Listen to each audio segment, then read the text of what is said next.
उसे पराजित ही होना पड़ेगा, हम ब्राह्मणों का आशीर्वाद है। अब तो बलि गदगद हो गए और उस तेजोमय रथ में बैठ करके सीधा आक्रमण स्वर्ग पर बोला। उस रथ से इतना दिव्य तेज निकल रहा था कि देवता तो उसे देखने में भी समर्थ नहीं हो सके। अपने गुरुदेव श्री बृहस्पति जी से कहा, गुरुदेव इतना तेज बलि में? बृहस्पति जी ने ध्यान लगा के कहा, देवताओं इस समय बलि का सामना त्रिभुवन में कोई नहीं कर सकता, क्योंकि ब्राह्मणों का तप इसके साथ है। भला इसी में है कि भाग जाओ। तब तो सब स्वर्ग सिंहासन छोड़ करके देवता भाग गए और बलि का आधिपत्य स्वर्ग पर हो गया। शुक्राचार्य जी ने कहा, देखा बलि, अब एक काम और करो जल्दी से। क्या?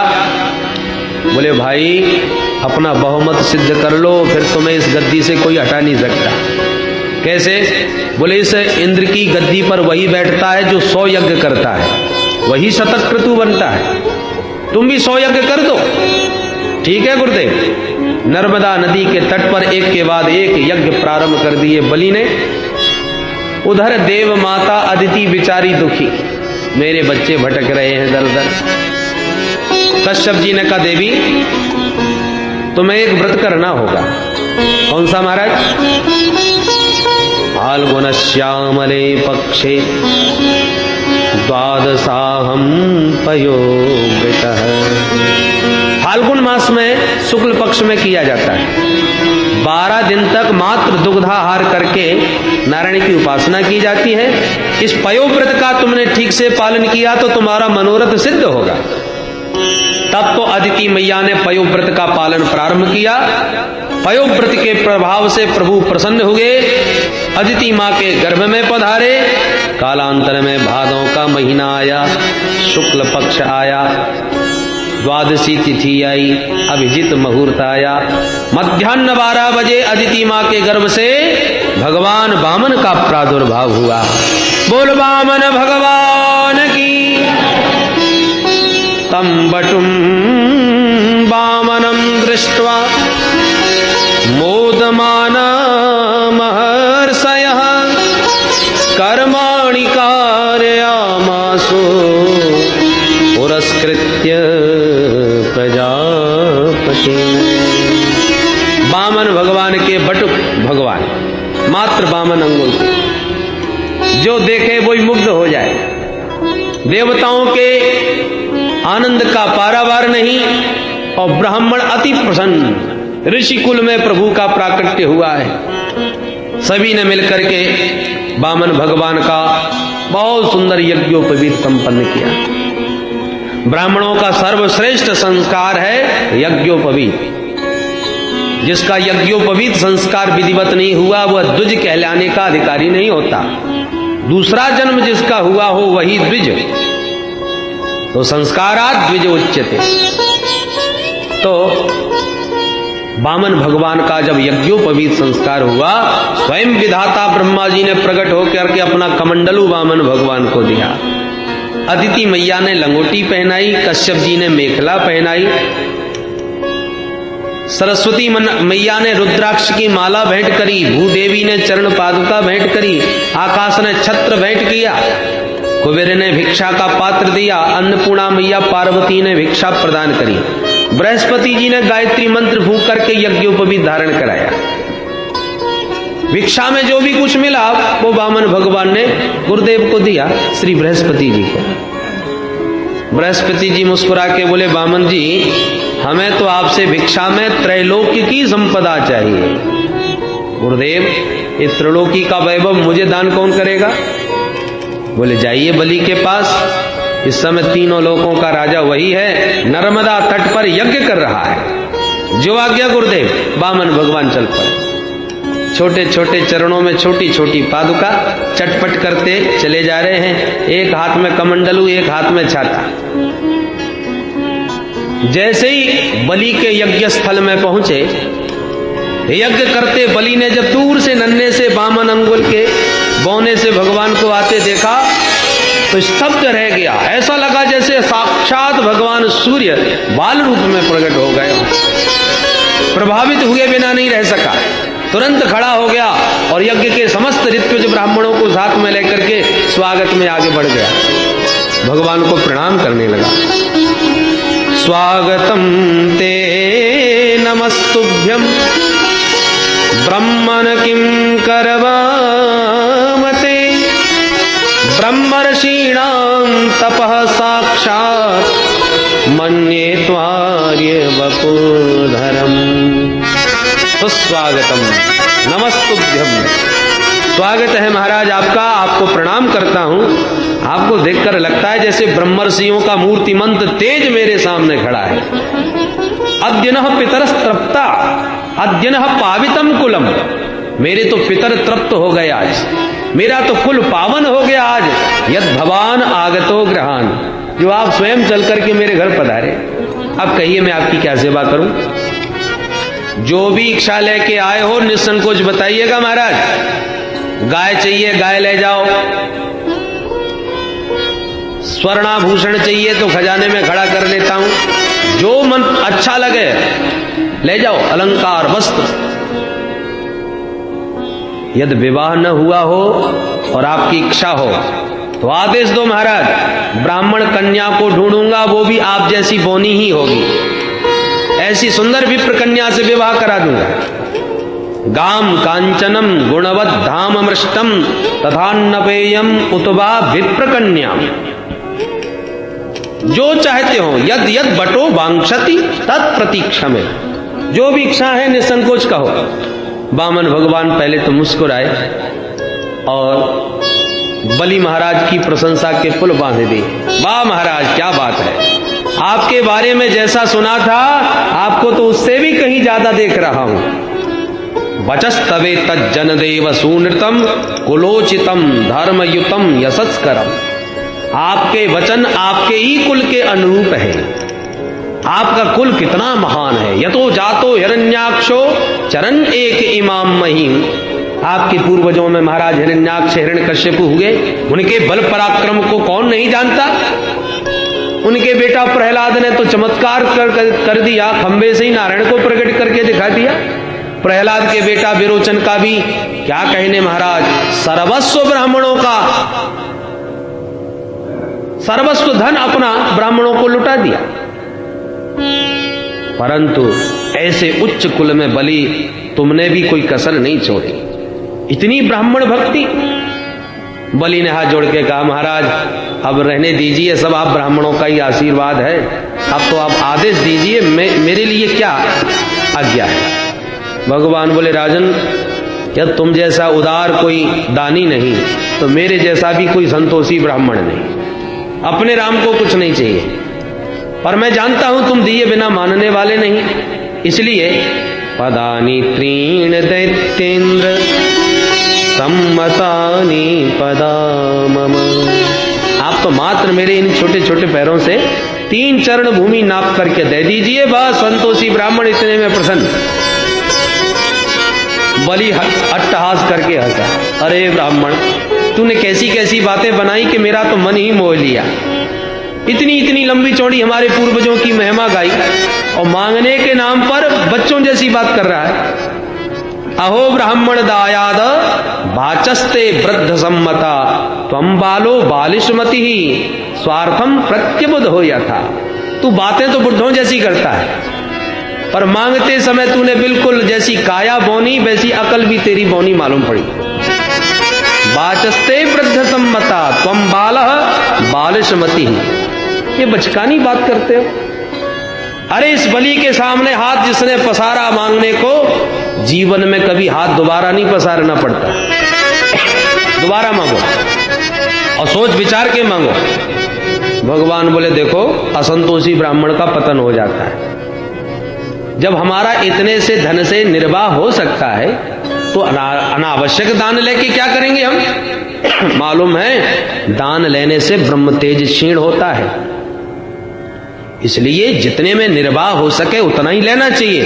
हिरण्यक्षयोपपन्नेन संतुष्टो वर्तते सुखम, जितना मिल जाए उतने में प्रसन्न रहे ब्राह्मण, उससे उसे परम शांति और सुख की प्राप्ति होती है। यदृक्षा लाभ तुष्टस्य तेजो विप्रस्य वर्धते। प्रसन्नता पूर्वक कोई जो जितना दे उतने को प्रसन्नता पूर्वक जो ब्राह्मण ग्रहण करके स्वीकार कर ले, ऐसे ब्राह्मण का ब्रह्म तेज प्रखर होता है। इसलिए जो हमें आवश्यक लगा मांग लिया। और एतावतैव सिद्धोहम वित्तम यावत प्रयोजनम, आवश्यकता अनुसार ही हम लेते हैं, फालतू का दान लेके हमें क्या करना है। बलि ने कहा भाई मान गया। बहुत ब्राह्मण देखे पर आप जैसा संतोषी तो सचमुच आज तक तो मेरे दृष्टि में आया नहीं। ठीक है महाराज, मैं आपको वचन दे रहा हूं, आपको जो भी स्थान उत्तम दिखाई पड़ता हो जा करके नाप लीजिए। भगवान बोले ऐसे कैसे चल दें, अरे आप हमारे हाथ में संकल्प तो दीजिए दान का। बलि हंसने लगा, महाराज अब 3 चरण भूमि के लिए मैं संकल्प भी पढ़ूं, लोग उपहास करेंगे मेरा। भगवान बोले देखो नियम तो नियम होता है, संकल्प तो करना पड़ेगा। शुक्राचार्य जी टुकुर टुकुर देखने लगे, बड़ी देर का बातें बना रहा है, देखने में नेक्सा है और बातें बहुत ऊंची ऊंची कर रहा है, पता लगाऊं ये आया कहां से है। शुक्राचार्य जी ने तुरंत ध्यान लगाया तो ध्यान में भगवान का वह दिव्य स्वरूप समझ में आ गया। बलि ने जल का पात्र उठाया ही था हाथ में कि शुक्राचार्य जी ने दौड़ के हाथ पकड़ लिया, महाराज बलि सावधान। अरे गुरुदेव क्या हो गया? बोले पता है ये कौन है? बोले गुरुदेव बामन है। अरे नाना ये न बामन है न त्रेपन, मैं सब समझ गया ये कौन है। कौन है महाराज? एस वैरोचने साक्षात भगवान विष्णुरव्यय कश्यपाददितेर्जातो देवानां कार्य साधक। हे विरोचन नंदन बलि, ये कोई और नहीं देवताओं का कार्य सिद्ध करने वाला बौना बन के विष्णु तुम्हारे सामने खड़ा है। कश्यपाद अदितेर जातः, इस समय कश्यप जी के द्वारा अदिति के गर्भ से बौना बन के प्रकट हुआ है। बातों में मत आ जाना, मैंने अपनी दिव्य दृष्टि से इसके दिव्य हाथ पैर सब देख लिए। ये चाहेगा तो 2 चरणों में सारा ब्रह्मांड नाप सकता है, तुम्हारे पास तो जगह भी नहीं बचेगी 3 चरण भूमि के लिए। ऐसे दान की कोई प्रशंसा नहीं करता जिसमें सब कुछ लुटा के खुद भिखारी बन जाओ। और तुमने यदि इसको दिया तो तुम भिखारी ही बनोगे। इसलिए अब भी कुछ नहीं बिगड़ा है, संकल्प अभी हुआ नहीं है, मना कर दो मैंने कुछ नहीं दिया। हाथ जोड़ के बलि ने कहा गुरुदेव क्या हाथ में जल लेना ही संकल्प है? अरे मेरी वाणी से जब मैंने कह दिया कि मैंने तुम्हें दिया तो मेरा वचन तो है। अब वचन देने के बाद मैं मना कर दूं मैंने नहीं दिया, ऐसा तो आज तक मेरे कुल में कभी नहीं हुआ। मैं वचन विमुख नहीं हो सकता महाराज, भले ही सर्वस्व चला जाए। और इससे बढ़िया बात और क्या होगी गुरुदेव? यदि मात्र ये बटुक है तो 3 चरण भूमि लेके चलता बनेगा, और यदि सचमुच ये विष्णु है तो ये मुझ बलि का गौरव है, सौभाग्य है कि जगत का दाता आज मेरे सामने हाथ पसारेगा और मेरा हाथ उसके हाथ के ऊपर होगा। मेरे तो दोनों हाथों में मोदक हैं, इसलिए मना नहीं करने वाला महाराज, वाणी को मिथ्या नहीं होने दूंगा। शुक्राचार्य जी की आंख टेढ़ी होने लगी। हे बलि मैंने तुझे सावधान किया था, मेरी आज्ञा अनुसार चलता रहेगा तो ठीक रहेगा, और आज तू इन वक्त पर बने बनाई बात पर पानी फेरना चाहता है। पर गुरुदेव मैं झूठ कैसे बोलूं? शुक्राचार्य जी बोले कुछ स्थान ऐसे भी होते हैं जहां झूठ बोलना निंदनीय नहीं होता। कहां कहां? स्त्रीषु नर्म विवाहे च मृत्यर्थे प्राण संकटे गो ब्राह्मणार्थे हिंसायाम नानृतम स्याज्जुगुप्सितम। बहुत प्रकार से नीति का प्रयोग किया, परंतु हाथ जोड़ के बलि ने 2 टूक जवाब दे दिया, नहीं असत्यात् परो अधर्मः इति होवाच भूरियम। ये भूदेवी कहती है कि मुझे इन पर्वत श्रृंखलाओं का बोझा नहीं लगता जितना एक झूठे व्यक्ति का बोझा लगता है। तो मैं झूठ बोल करके इस पृथ्वी पर भार बन के जीना नहीं चाहता गुरुदेव। अब तो शुक्राचार्य जी की आंखें लाल हो गए। मूर्ख, अपने को बहुत पंडित समझने लगा है, अपने गुरुदेव से कितनी देर से खड़ा खड़ा बहस कर रहा है। दृढ़म पंडित मानिज्ञः, जा मेरा शाप है, अचरात भ्रश्यते स्त्रियः, बहुत जल्दी तू श्रीहीन हो जाएगा, पदहीन हो जाएगा। शाप दे करके चले गए। बामन भगवान बोल पड़े, अरे भैया नाराज मत हो, देना हो तो हाँ करो, नहीं हम भी खिसक लेते हैं। बलि ने कहा नहीं नहीं महाराज, आप तो अपना संकल्प कीजिए। तो ठीक है, हाथ में जल लीजिए। बलि ने ज्यों ही जल का पात्र उठाया, पुराणांतर प्रसंग ये भी आता है कि पात्र के जिस छिद्र से जल निकलने वाला था, शुक्राचार्य ही उसमें घुस करके बैठ गए कि पानी की एक बूंद नहीं टपकने दूंगा तो संकल्प कैसे होगा। अब बहुत प्रयत्न करने पर भी जब पानी नहीं निकला, क्या हो रहा है भाई? बोले महाराज न जाने क्या अटक गया। बामन भगवान बोले ओ हम समझ गए, ये पात्र हमको दो, पुराना बर्तन है, रखा रखा जंग खा गया होगा, हम ठीक कर देते हैं। और पैनी कुसा निकाल के जो छिद्र में फेंक के मारी तो शुक्राचार्य जी की एक आंख, गोविंदाय नमो नमः, एक आंख फूट गई। मानो भगवान कहना चाहते हैं शुक्राचार्य जी सबको एक दृष्टि से देखो, सबके अंदर मुझ एक नारायण की ही सत्ता का दर्शन करो। और सुनो, ये आंख ही क्यों फोड़ी? मानो दो नेत्र कौन है? ज्ञान विराग नयन और उगारी। भगवान कहते हैं तुम्हारी एक आंख तो बहुत बढ़िया है महाराज। कौन सी? बोले ज्ञान की। कि मुझ नारायण ने अपने आप को कितना छुपाने का प्रयास किया, फिर भी बाबा तुम्हारी आंख से हम छुप नहीं सके, इसका मतलब तुम्हारी आंख बड़ी पैनी है। तो धन्य है वो दृष्टि जो नारायण को जान ले।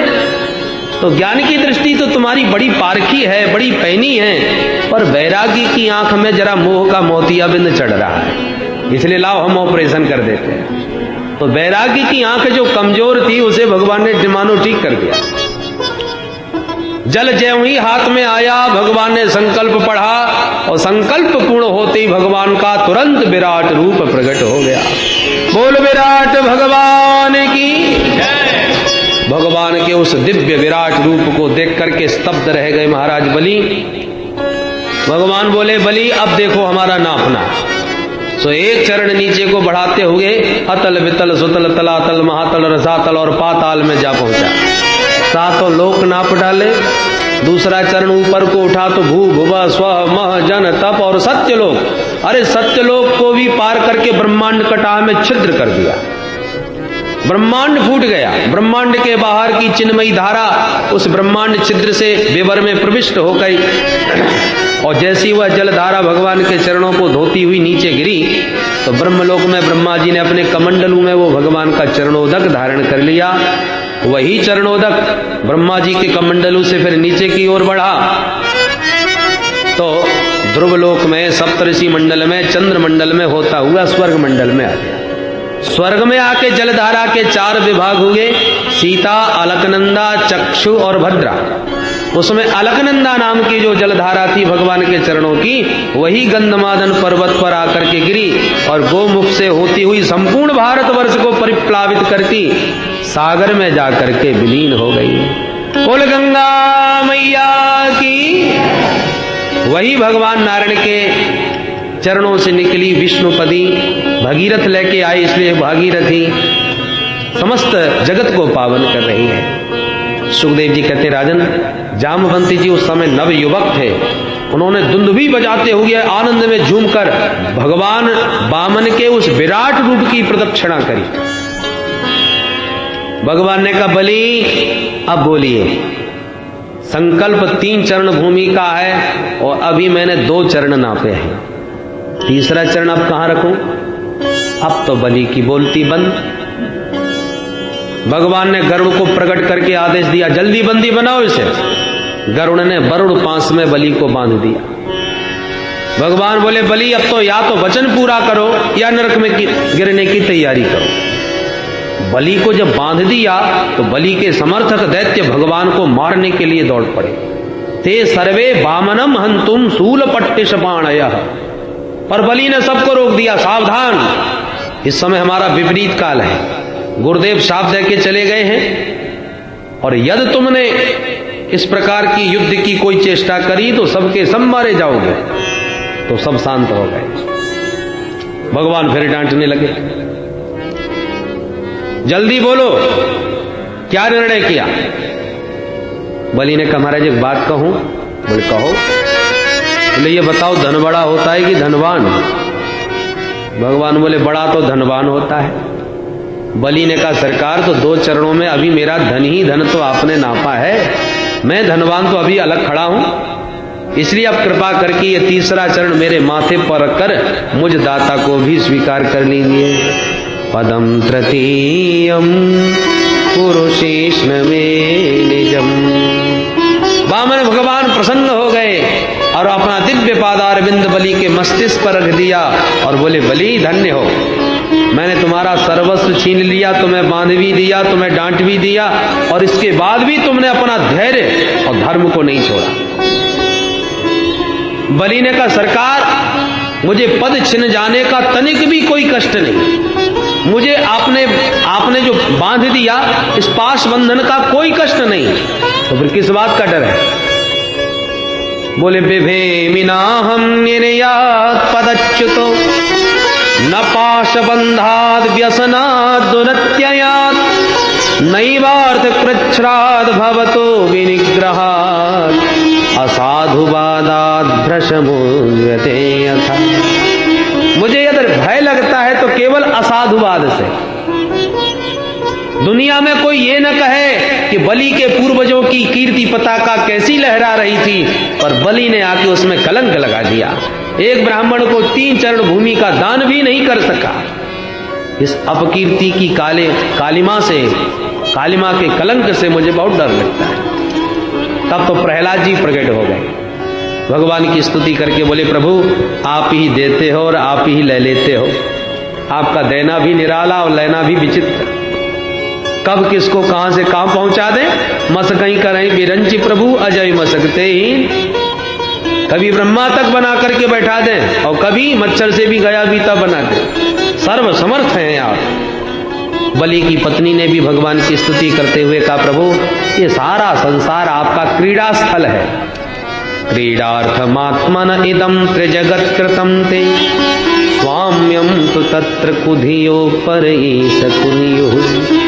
पर आपके इस क्रीड़ा के मैदान पर हमारे स्वामी जी ने कब्जा कर लिया, वो अपने को त्रिलोकी का नाथ समझ बैठे, आपने तो केवल मेरे स्वामी जी की उसी कुबुद्धि का हरण किया है, अन्यथा ये मालिक तो पहले भी जगत के आप ही थे और आज भी आप ही हो, इसमें हमारा क्या ले लिया आपने। भगवान बड़े प्रसन्न हुए, ब्रह्मा जी भी प्रकट हो गए। ब्रह्मा जी ने कहा महाराज एक बात समझ में नहीं आ रही। क्या समझ में नहीं आ रही? प्रभु जो आपको तुलसी दल चढ़ा दे, कमल दल चढ़ा दे, उसे तो आप सर्वस्व दे डालते हो, और जिस बेचारे बलि ने अपना सर्वस्व आपको दे डाला उसे आपने उल्टे बांध के पटक दिया, ये क्या मतलब हुआ? भगवान हंस करके बोले ब्रह्मा जी ब्रह्मन यमनुगृह्णामि तद्विशो विधुनोम्यहम् यन्मदः पुरुषः स्तब्धो लोकम माम चावमन्यते। ब्रह्मा जी ये मेरा स्वभाव है, जिस पर मैं हृदय से अनुग्रह करना चाहता हूं पहले उसका अभिमान तोड़ता हूं। यदि वो धनाभिमानी है तो धन छीन लूं, पदाभिमानी है तो पद छीन लूं, उसकी जहां जहां आसक्ति बढ़ेगी मैं वही वस्तु उससे छीनता जाऊंगा। जब उसकी आसक्ति के सारे पात्र छिन जाते हैं तब वो विकल हो जाता है, परेशान हो जाता है, संतों के शरण में आता है, महाराज जहां हाथ मारता हूं वहीं घाटा हो जाता है, बड़ा तंग हूं, न जाने कैसे ग्रह चल रहे हैं, बड़ा परेशान हूं। सही महात्मा मेरा भजन और मेरा नाम उसको बता देते हैं, तब उसे बाध्य होकर के मेरी शरण में आना ही पड़ता है। क्योंकि उत्तम कुल में जन्म हो जाना, किसी को अपने उत्तम कुल का अभिमान होता है, किसी को अवस्था का, किसी को अपने कर्मों का अभिमान होता है, किसी को अपनी विद्या का अभिमान होता है। जन्म कर्म वयो रूप विद्यैश्वर्य धनाधि यद्यस्य न भवे स्तंभ तत्रायम मदनुग्रह। ये सब अभिमान को देने वाले हैं ब्रह्मा जी, परंतु जिसका जन्म उत्तम हो, कर्म उत्तम हो, विद्या श्रेष्ठ हो, ऐश्वर्य भी हो, और फिर भी यदि उसमें अभिमान नजर न आवे तो भगवान कहते हैं तत्रायम मदनुग्रह, मेरे अनुग्रह से ही वो बचा हुआ है, अन्यथा ये वस्तुएं तो उसे अभिमान से भरी ही देती। बलि अब बोलो तुम क्या चाहते हो? बलि ने कहा प्रभु आपकी यह दिव्य बांकी झांकी हमको इतनी प्यारी लग रही है या मैं तो चाहता हूं जीवन भर आपकी यही छटा देखता रहूं। भगवान बोले तो अच्छी ड्यूटी लगाई हमारी, तो क्या हम तुम्हारे सामने ऐसे ही खड़े रहें? बोले महाराज अब मन की जो इच्छा थी वो कह दी, अब करना कराना क्या है ये तो आप जानिए। भगवान बोले तो ठीक है, वैसे तो हम तुमसे इंद्रासन छीनने ही आए थे, पर तुम्हारे इस धर्म निष्ठा को देखकर हम बड़े प्रसन्न हुए। बलि आज से हम वचन देते हैं कि आगामी मनवंतर के तुम ही इंद्र बनोगे, और जब तक इंद्र की पदवी प्राप्त नहीं होती तुम्हें, तब तक इंद्र के समान ही वैभव, स्वर्ग के समान ही वैभव सुतर लोक में है। तुम वहां सुतर लोक के राजा बन के राज्य करना, और मैं तुम्हारे दरवाजे का द्वारपाल बना खड़ा रहूंगा।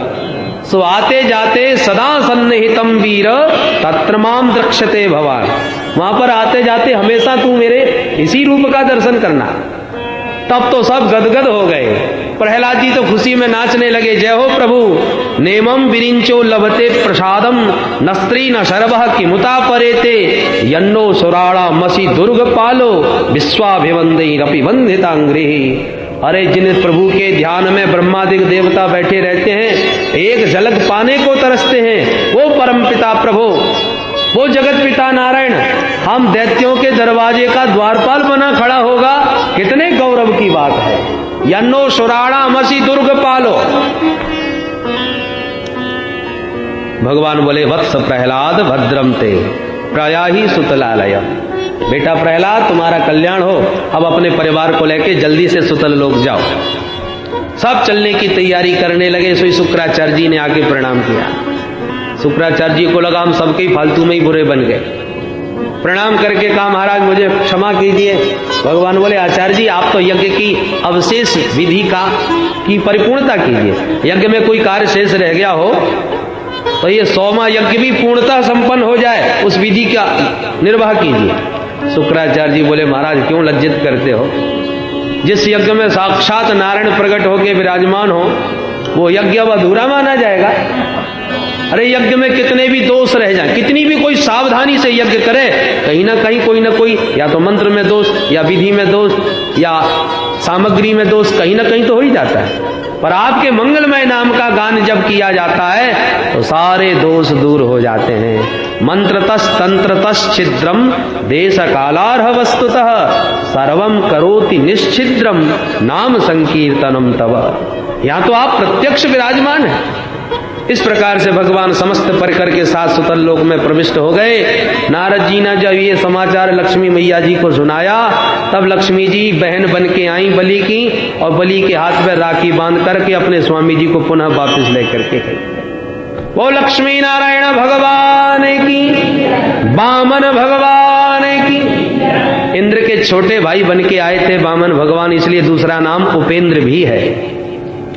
सुखदेव जी कहते हैं परीक्षित, एक मनवंतर में भगवान ने सत्यव्रत मनु की प्रलय पर्यंत रक्षा करने के लिए मत्स्यावतार भी धारण किया था। इसके साथ ही अष्टम स्कंद को विराम, जिसमें मनवंतरों की कथा थी। आइए नवम में प्रवेश करें, जिसमें 24 अध्याय हैं। 12 अध्यायों में सूर्यवंश, जिसमें आए श्री राम जी, और बाद में 12 अध्यायों में चंद्रवंश, जिसमें आए श्याम जी। तो आइए पहले सूर्यवंश के राम जी की चर्चा करें, क्योंकि राम चरित्र परम पवित्र और कृष्ण चरित्र महाविचित्र। योगेश्वरेश्वर श्री कृष्ण की चर्चा बाद में, पहले आइए मर्यादा पुरुषोत्तम श्री रामभद्र की चर्चा करेंगे। मधुर मधुर नाम सीताराम सीताराम, मधुर मधुर नाम सीताराम सीताराम, मधुर मधुर नाम सीताराम सीताराम, मधुर मधुर नाम सीताराम सीताराम, मधुर मधुर नाम सीताराम सीताराम, मधुर मधुर नाम सीताराम सीताराम, मधुर मधुर नाम सीताराम सीताराम, मधुर मधुर नाम सीताराम सीताराम, मधुर मधुर नाम सीताराम सीताराम, मधुर मधुर नाम सीताराम सीताराम, मंगल भवन अमंगल हारी, मंगल भवन